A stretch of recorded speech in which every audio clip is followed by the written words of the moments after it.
You are listening to RudolfSteinerAudio.com. If you are listening to the podcast of this, it is located at RudolfSteiner.podbean.com. Please consider becoming a patron.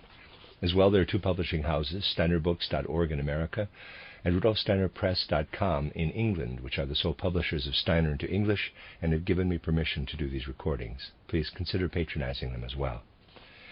This is a reading of Collected Works, Volume 88 by Rudolf Steiner, translated by James Hines, entitled Concerning the Astral World and Devachan. This is the fourth section, the sixth lecture in the fourth section. I'm numbering it in this set of lectures, 20.6, entitled The Fall into Sin, given in Berlin on November 24th, 1903. Today we will speak about the evolution of the causal body. We hold firmly to the idea that reincarnations happen, on average, in such a way that centuries pass between them. At first, the causal body is on a lower step. Then, after further incarnations, it moves up to higher and higher steps. The first incarnation of the human being, and with it the beginning of the causal body, occurred in the third root race of our earth round. Before this, immortal human spirits were not yet incarnated in the bodies that we now bear, not even in similar bodies. We will speak later of the preceding conditions. Now, I would like to show how evolution happens. You can get an idea of the regular sequence of stages involved in development if you observe the Indian and European cultural epochs. The European subrace is not on a higher or lower stage than the Indian. The Indian subrace is more spiritual, the European is more intellectual. The same content that the Indian subrace received through spirituality, we receive through the intellect. Today we can grasp spiritual content if we previously were incarnated in a spiritual race. What we saw in a spiritual way when the book of Genesis arose in the age of the Old Testament, we can now grasp with our understanding more easily. We are able to understand what the causal body created in earlier centuries, because at that time we were more spiritual human beings. At that time we were still able to understand higher truths immediately, directly. If we observe the people of ancient India, and also the Jews of ancient times, we see that they grasped truths spiritually. Today, the Jews have lost the spiritual, and India too has become more materialistic. It was not usual in earlier times to present truths in an intellectual form, as we do today. Rather, everything was presented in the form of pictures. And what was given originally in a pictorial form was spiritual truth. Those who know the symbols can understand the spiritual truth. Scholars dispute the biblical portrayal of the 7 days of creation and the myth of the fall into sin. However, the myth of the fall into sin is describing nothing other than what happened in the third root race during the Lemurian age, the transition from asexuality to the existence of two sexes. Kama Manas appeared as the active human mind. That is the one pole. The other is sexuality. The separation into two sexes and the beginning of mental reasoning in Kama Manas, that is what the myth of the fall into sin represents in the Bible. Every individual fact must have been alive in those who created these myths. The facts were told in a higher mythological language. They are presented in the Bible in a somewhat distorted fashion, but they are clear for those who know how the content of this myth is distorted and how it must originally have sounded. We will consider how this myth was presented back then, when humanity was still more spiritual. Step by step, we can look at the myth and we will recognize the deep wisdom contained in it. Quote, "The serpent was more clever than all the animals of the field that the Lord God had created. And he said to the woman," close quote. The symbol of the serpent everywhere represents those who have been initiated. Those who had been initiated in a certain way and brought content to humanity from initiation were called serpents. The serpent is the symbol for those who are in a position to lead humanity through kama manas. Everything of manas within the dense earth was less clever. Therefore, the serpent said to the woman, quote, "Well, did God say you shall not eat of any tree in the garden?" Genesis 3:1, close quote. The trees represent what people should work their way through with kama manas, through which they should advance themselves on earth within physical matter. What is meant here is the culture created by the human mind, which should work on what grows and thrives. Quote, "The woman spoke to the serpent, 'We eat of the fruits of the trees in the garden, but from the fruit of the tree in the middle of the garden, God said, Do not eat of this tree, do not touch it, lest you die.' Genesis 3:2 and 3, close quote. As long as the human spirit was not yet incarnated, there was no death, and neither was there reproduction, as there is today. Reproduction in the earlier human races occurred in a different way. One body released another. There was a differentiation with fertilization. There was no birth or death. There was only an attraction and repulsion in elective affinities. The serpent, the master of kama manas, could say, quote, "Acquire for yourselves kama manas. Eat from the tree, and then you will undergo a development." Close quote. The planetary spirit named Jehovah, who earlier had guided humanity alone, knew what would happen when manas was mixed with kama by the serpent. When that happened, then human beings would have to die. Quote, "Then the serpent spoke to the woman, 'You will not die, for God knows that when you eat of it your eyes will be opened, and you will be like God, and know good and evil.' Genesis 3, verses 4-5, close quote.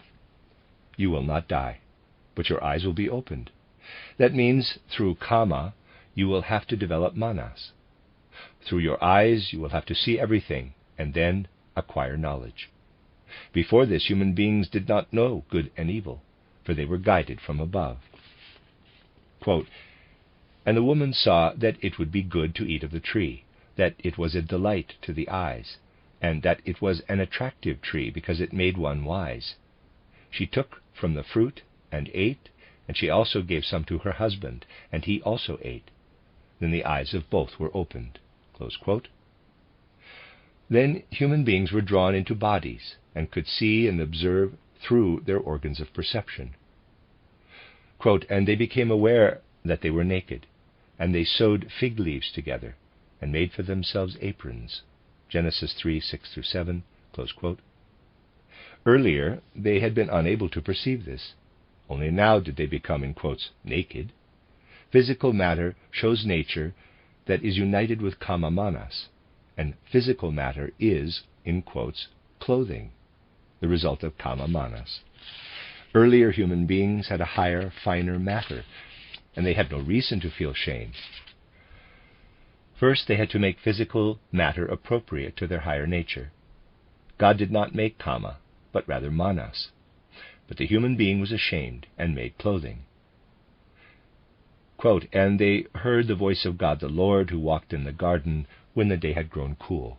Genesis 3:8, close quote. Until then, the planetary spirit had led human beings. Jehovah is the God of physical nature. In the, in quote, secret teaching, he is the God of procreation, a moon god.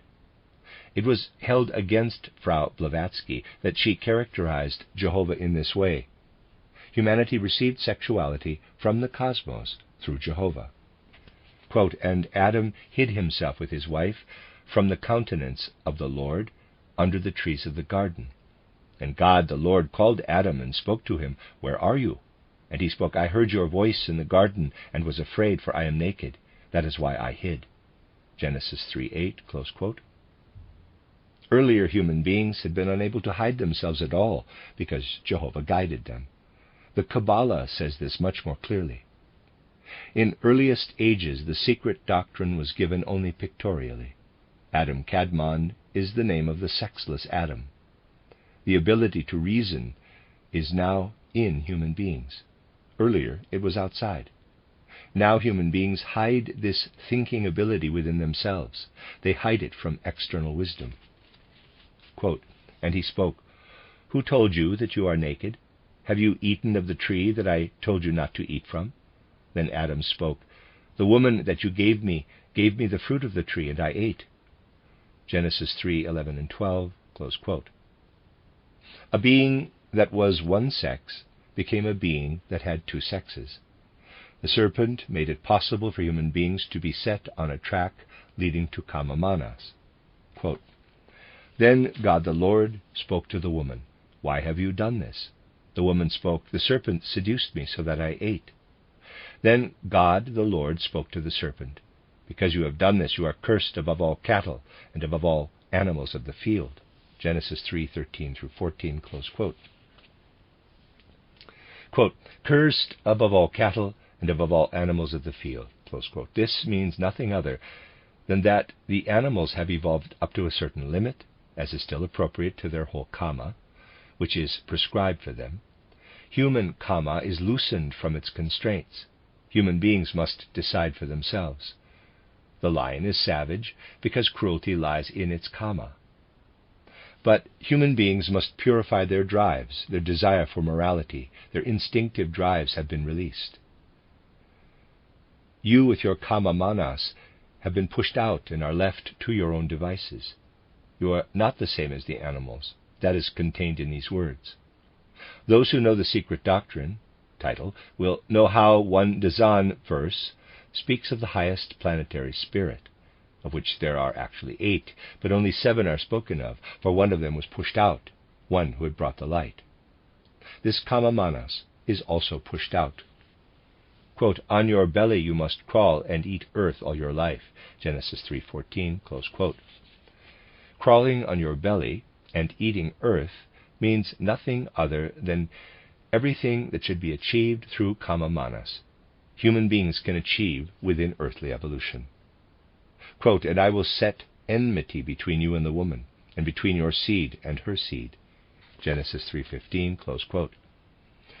The polarity between seed and reason is taken over from animalistic sexuality, from the middle of the second to the middle of the 6th race. Quote, "He shall tread on your head, and you will sting him in his heel." Genesis 3:15, close quote. Adversarial forces are to come from here and there. The one pole is the forces of Kama Manas. The other pole are the Kameshan forces. A new aversion entered, which was not there earlier, and it is kamic.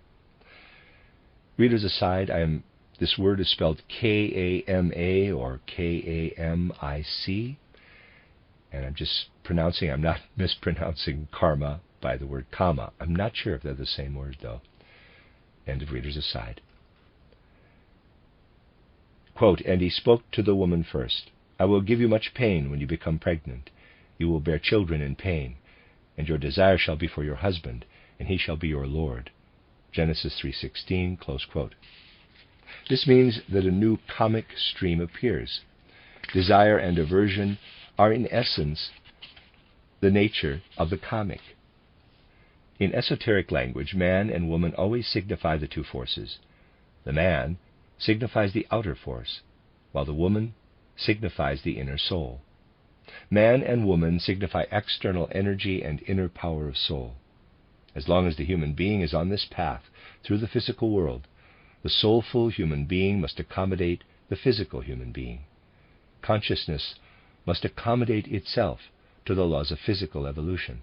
That is what, quote, "He shall be your Lord" means. Quote, "And to Adam he spoke, 'Because you have obeyed the voice of your wife and eaten of the tree that I forbade you, and said you must not eat of it, cursed be the ground because of you. With toil you will eat of it all your life.' Genesis 3:17, close quote. You will eat your bread with toil. Jehovah is the planetary spirit, whose rule extends only to Kama Manas. Then a new regime enters. Therefore, Jehovah cannot watch as kama manas enters into evolution. Therefore he says, I must create a karmic opposite pole because you follow the voice of your wife, of the consciousness that has filled itself with kama manas, because you listened and have eaten the knowledge of kama manas from the tree that I commanded you, you shall not eat of it. Thus cursed be the ground because of you, that is, the physical earth. At that time the earth had been simply given to humanity as a gift. Now humanity must conquer it piece by piece. Earlier, what enlivened the human being was more dispersed. Cursed here means made independent, pressed down. Human beings could no longer see the finer matter. Toil, that is a new unhappiness. Quote, thorns and thistles it will give you, and you shall eat the plants of the field. In the sweat of your face you shall eat your bread until you return to the earth from which you were taken. For you are earth, and shall return to the earth. Genesis 3:18 and 19, close quote. However, human beings must become spirit. They must work for a long time until they have spiritualized themselves. Quote, and Adam called his wife's name Eve, because she is the mother of all living things. Genesis 3:20, close quote. From then on, Adam called his consciousness Eve, the mother of all that the human being creates on the earth, the mother of all that the human being develops on this evolutionary path. And that is what Eve shall be, the kama manas.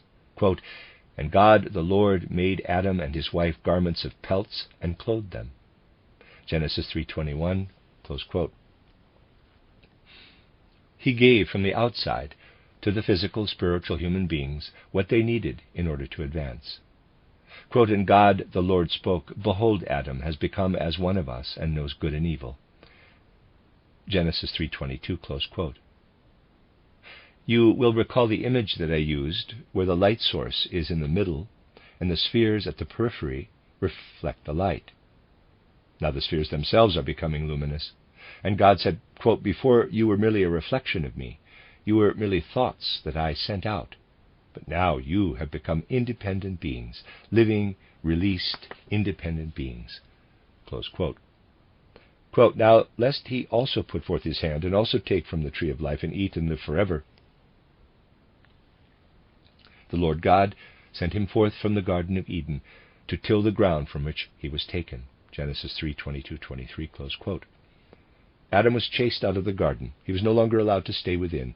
He was no longer allowed to eat from the tree of immortality, as he could before.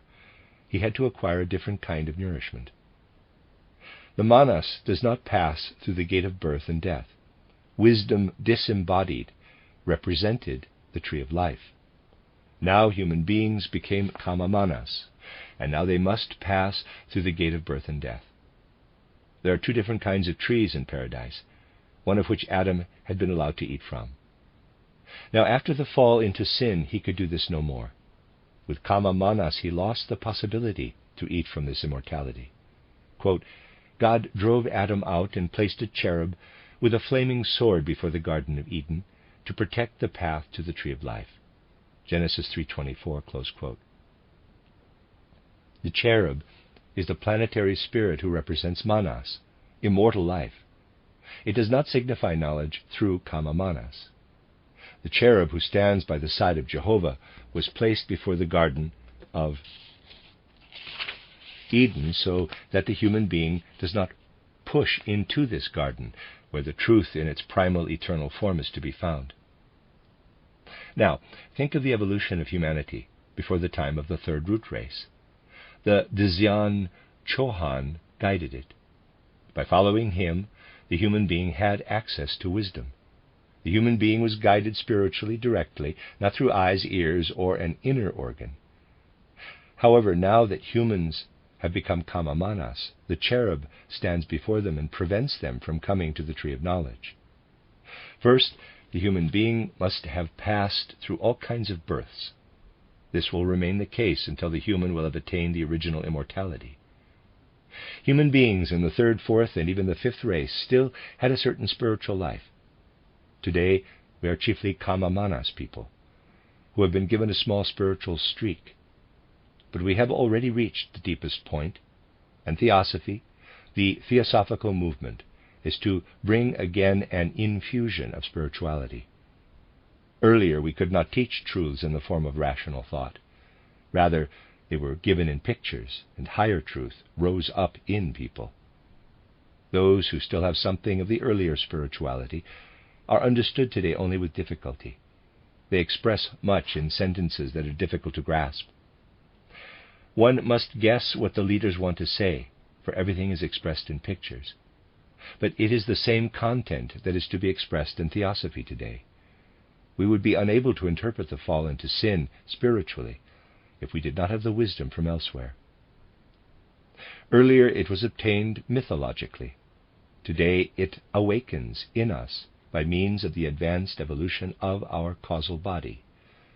In later stages of evolution, it will come to you as Manas wisdom. The end of lecture 20.6.